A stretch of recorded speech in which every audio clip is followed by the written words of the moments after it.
what I've found out from representing some buyers recently and getting feedback from the sellers' agents. So the big question is, what are top agents doing to absolutely crush it in real estate, grow their teams and add more transactions year over year while so many struggle? To get the answers, we interview the top real estate agents to learn their secrets to success. My name is Andrew Dunn. And my name is Peter Michael. Welcome to Elite Agent Secrets. Hey everyone, and welcome to this episode of the Elite Agent Secrets Show. Today we've got Stephani Boyd with us, who's a second generation real estate entrepreneur badass who helps agents gain the edge in the competitive market and has an extensive background in mortgage, lending, and brokerage. Today we are going to be discussing how you can be competitive, get more buyers under contract in a competitive market, boost your clients' credit scores, and turn renters into buyers. She's going to be dropping value from her years of experience, so you'll want to stay tuned for this whole episode. Stephani, thank you for jumping on the show with us today. How are you doing? Great. Thank you so much for having me, guys. It's great to be here with you today. Today's going to be a fun one. I mean, your background alone is very different than most of our guests because you have the lending background. But before we dive into that, take us back to day one. What came first, real estate or mortgages? Like, how did you get involved in this industry? How did you get started? To give the audience a little bit of a perspective. Let me take you way back to 1990 when I became a teenage mom. Okay. So at 16, I graduated high school, went to college at my local community college, and started working on a degree in criminal justice.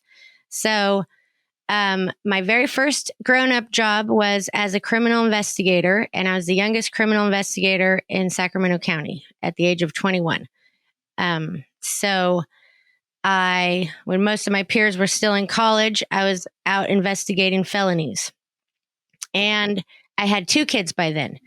And my family had a real estate brokerage that was just starting out. So I stayed with the public defender for about 5 years. And then I got tired of all of the raping and robbing and murdering and all of that badness. And I got my real estate license in 2000 and joined the family company. So at that time, it was the wild, wild west in mortgage lending. There was no such thing as NMLS.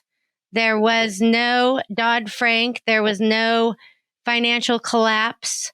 There was just a real estate license. And if you had an inclination that you wanted to learn how to do mortgage loans, then by all means, go right ahead. So that's what my mom did. She partnered up with a title company, and she has this story where her and the title agent were both starting out, and they actually worked together for like close to 40 years in the industry. This relationship went on. And at the beginning, they both were kind of like, neither one of them had any idea what they were doing. And they were both like faking it until they were making it. And so each one, as a few years went by, they both confessed to each other that neither one of them had any idea what they were doing at the beginning. And they just figured it out as they went along, as a couple of badass women in business tend to do. And Take me back. I'd quite like to go back to that time. That sounds pretty good. It was great. It does seem like a wild, wild west, though. Yeah, I always wanted to go back to like 06 even, or 05, just to see what it was like. Oh, yeah. It was crazy. I mean, we just had these lender reps with gold chains coming into our office with their shirts half open and their gold Mercedes in our driveway and our parking lot, and they're like, "Hey, chickie baby, let's do some loans." And, I mean, they were just other stuff. Yeah, they were, it was crazy. There was not a lot of rules against, giving each other presents. And there was, now they focus a lot on not giving people kickbacks and things like that. They were just coming in and saying, "Hey, sell this option arm." All your buyer needs to know is they can make a minimum payment and they barely have to pay anything to live in this house. They don't need to prove that they have a job. All they need to prove is that they managed to somehow have a 720 credit score, and we can approve them for whatever they say they want to buy. Sound good? Sounds great. That sounds like an absolute dream. I'm not going to lie, especially in today's market. Oh, yeah. And not only that, you don't have to disclose what you're charging them. You can get points on the back end, points on the front end, just stuff it full of points wherever they fit in. And, so now you're a real estate agent and a loan officer, and you're representing the buyer and the seller on both sides of this deal, because it's just a frantic feeding frenzy. And you're making double ends on the loan too, from the front and the back and the side to side. And, it was a debacle. It was a good time to get rich. That's what you're telling me. Yeah, good time to go to jail too. Yeah, I mean, really, not enough people went to jail for that. Like there were people, like I started to understand what was going on, and coming from my background in criminal justice, I was like, something doesn't seem right. But like, surely the grown-ups are in charge here, and they're not going to let this thing go completely sideways.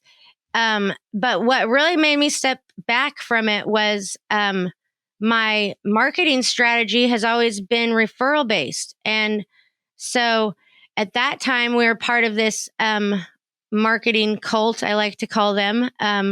And that was the whole focus, is throwing parties, have your friends come over, friends and family, by referral only. Don't ever advertise, just schmooze the people in your sphere of influence.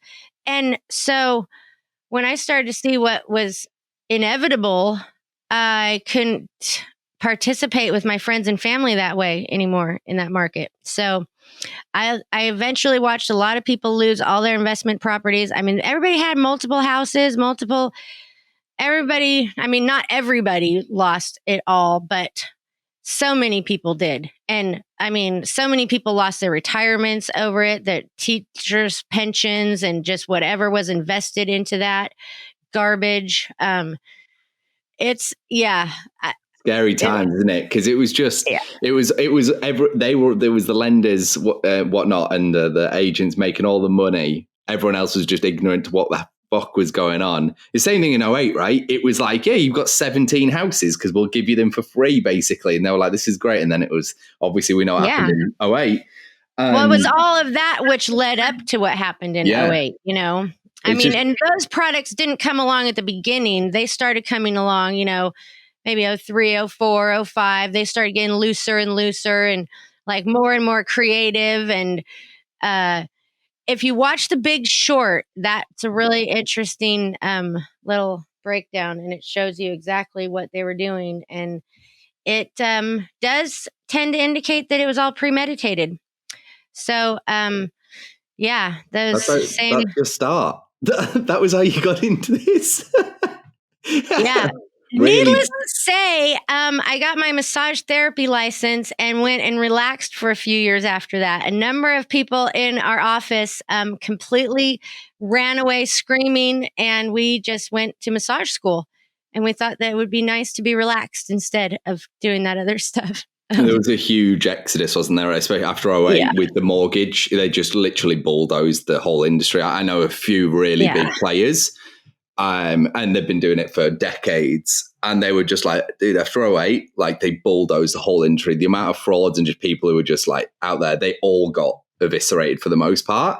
And he's like, and then it was like these solid companies. I know the biggest team lead at Cross Country Mortgage, actually.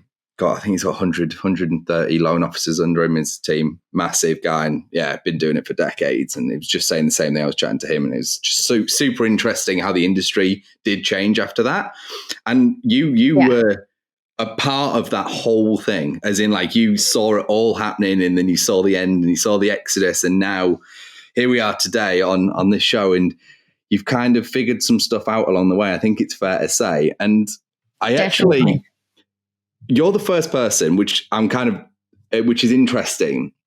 At this point, we've had probably 300 plus episodes, right? And this topic, your first topic, I'm actually excited to get into, because this topic is something that has been so hot, and somehow we haven't spoken about it like as a specific topic, which is how the hell basically you get buyers under contract in this competitive market and a multi-offer situation. Like, because it's just so damn challenging, right? Yeah. And I know a ton of our listeners. We have such a diverse set, of listeners in both age demographics and where they are in real estate. But this across the board is basically one of the biggest issues. It's like, we've got loads of buyers. We got we go and view 18 houses and we lose them all. It's that type of thing over and over again. And even the big dogs that we know, and it's like, listen, I still don't win every deal, and they're doing like 300 homes a year. And you wouldn't expect them to win every one, but they've got a pretty good tool chest, right, to pull from after a few decades. So I would love to dive into your first topic. So unpack your first secret to success, so to speak, which is how to get more buyers under contract in a competitive market. Well, I think luckily the market is somewhat starting to stabilize a little and slow down, at least in my area, and I think probably across the board, the Fed rate hikes have contributed to everybody kind of stopping to reflect on the situation for a little bit. For sure. So, but yeah, I mean, it can really just be dehumanizing.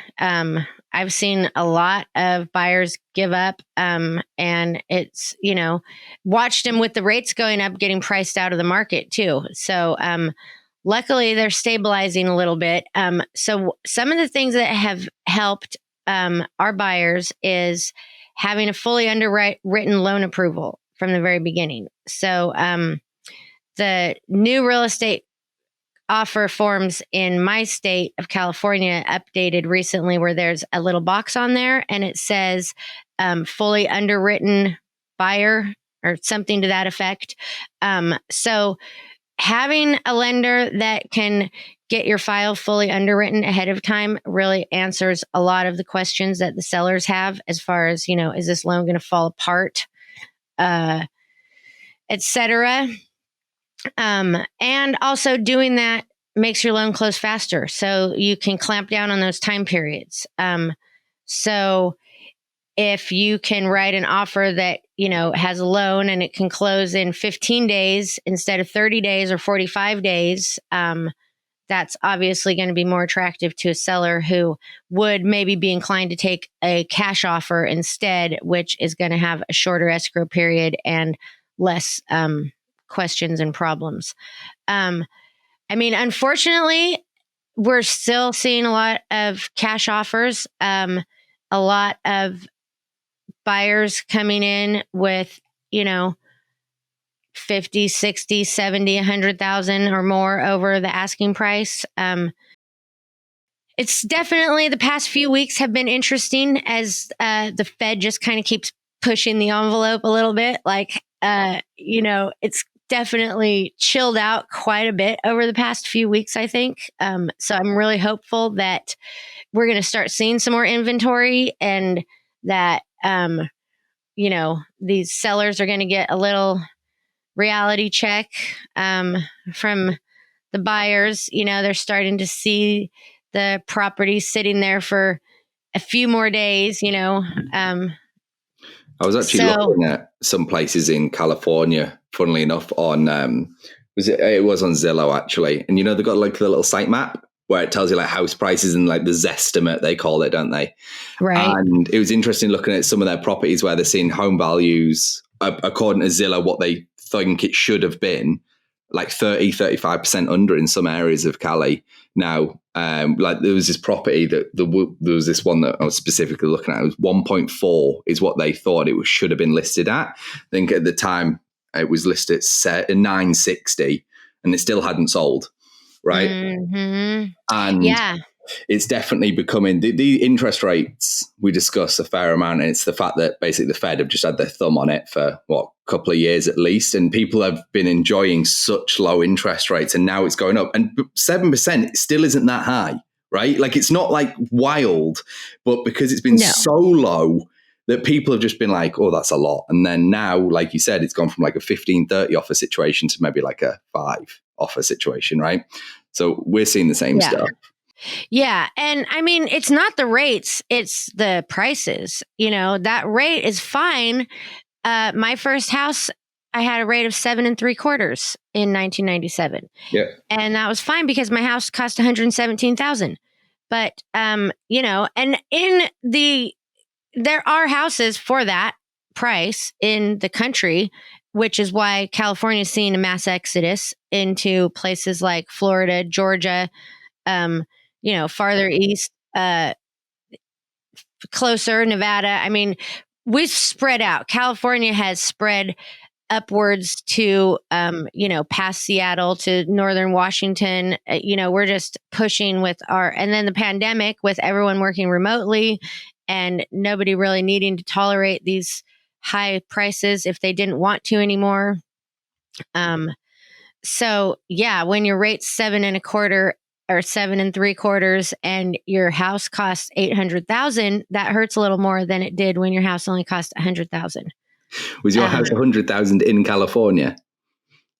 Was it in 97? Yeah. Wow. God. And the same house is now, $650,000 or $700,000. So it's like 20. It's crazy to think of, myself at that time as a first time buyer and a young mom and everything. And now, thinking of my kids, I've got a 32-year-old son who just bought a house and, they got in on those low interest rates and the price wasn't so crazy. So, they got in around $300,000.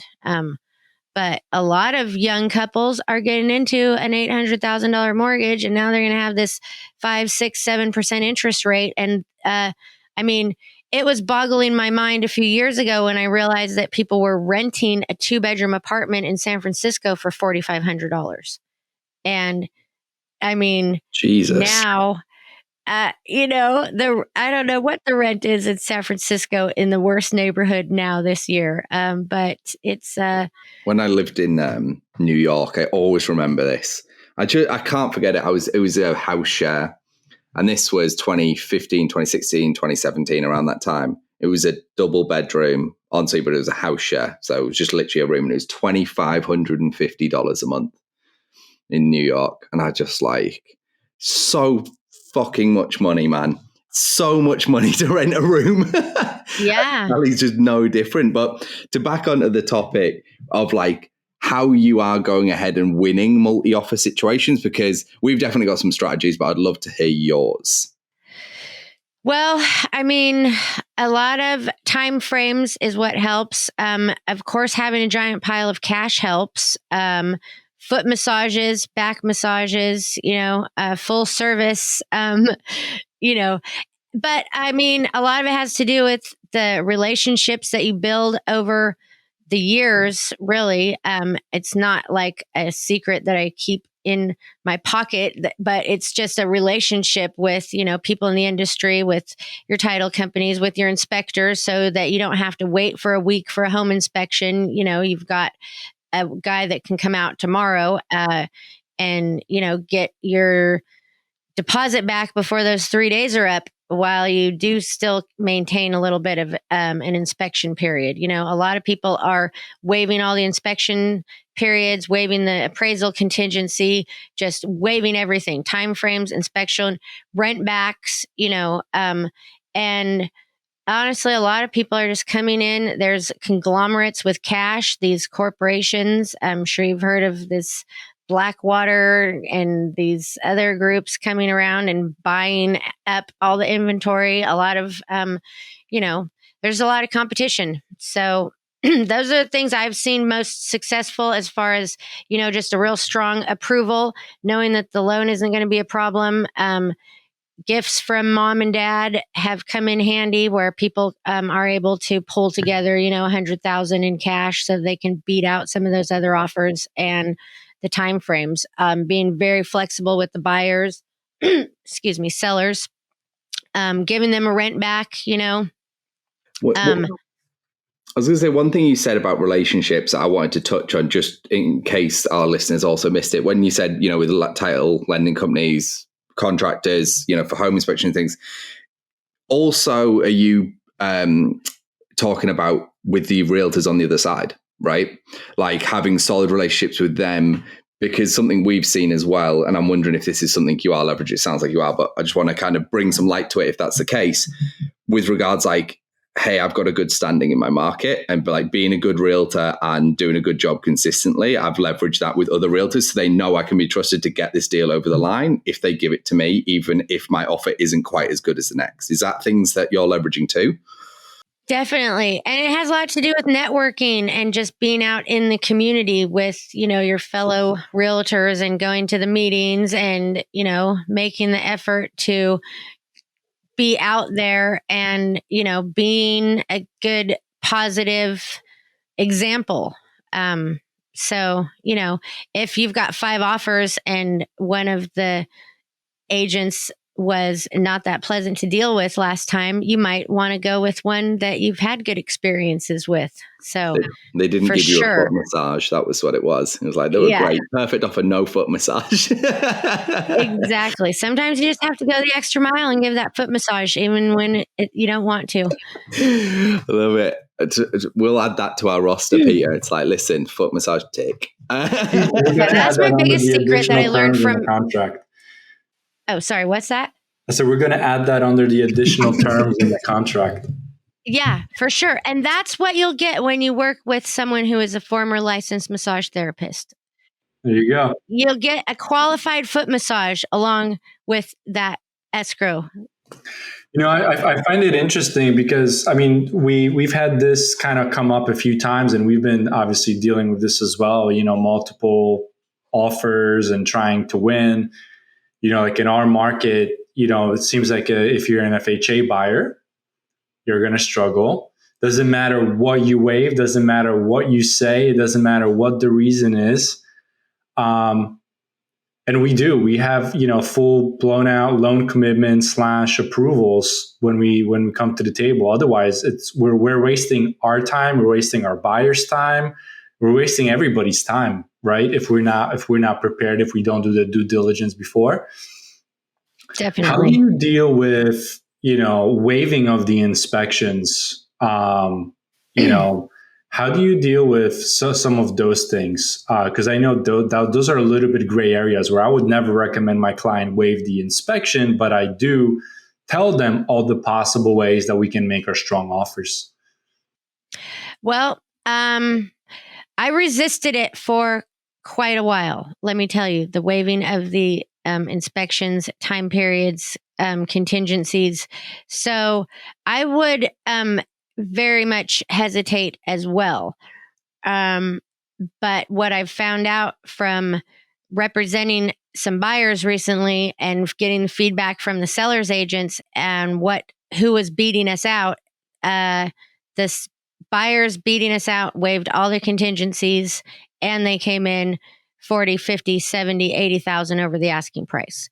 So, sometimes you just can't compete with that, right? That's like way beyond the client's comfort zone, my comfort zone. Yeah, no, your FHA buyers certainly cannot compete with that. But who may be able to compete with that is your buyer who is a contractor, or her, the family is a contractor. So, one of my buyers has just worked really hard and saved, and her dad's pretty handy, and he's going to come and fix whatever's wrong with the place, So if we can go in there and waive the contingencies and get the home inspection like as the second that we get our offer accepted, then we know before we even take the earnest money check down to title if we're going to go ahead and get out of that or not. Let's say we're prepared to do $20,000 worth of pest repairs. Let's say we know that there's a few issues, but dad can do it for a quarter of the cost, then a contractor is going to cost you, and he's going to come in and do it later, and everyone is, going to be fine with that. So, I definitely resisted when my realtor partners would call me and tell me that it was, they want to remove contingencies. Well, let's waive the loan contingency. Like, let's not. Let's protect the buyer's deposit. But if the truth is, if your loan is put all the way together and it's fully underwritten up front and you have no conditions, then you feel a lot more comfortable waiving the loan contingency. You feel a lot more comfortable waiving the inspection periods if you know that your inspector is going to come out the first day and you're going to be able to walk away. I mean, your buyer might lose a little bit of money on, a pest inspection and a home inspection. But yeah, and I like the idea of you waiving the inspection contingency, but you're still getting the inspection, and you're using that 3-day earnest money, sort of like your inspection period. So if something does come back and just kind of hits you out of the left side, then at least you're prepared for it, right? So you're doing a little bit of that. Oh, yeah, for sure. You're still going to definitely want to fully investigate the property, no matter whether you're, time periods, waiving inspections, no matter what. You need to know what you're dealing with. But it's just that the buyers really have to have a much higher tolerance for what they're willing to deal with these days. So, in the past, we want a 17-day inspection period because we're going to get a home inspection and then we're going to come and we're going to tell the seller what we want them to fix. And, now you tell the seller what you want them to fix, they just laugh at you. So the seller's not fixing anything. It's just, we want to hope and we want to make sure and protect our buyer and, find out what the seller may not know about, what they may not be mentioning, et cetera. So we'll just pick one of the other 13 offers. Exactly. But really, that is where, if you do have a solid home inspector who can just come in right away and do it for you, then you can, leverage that. Yes, exactly. Yeah.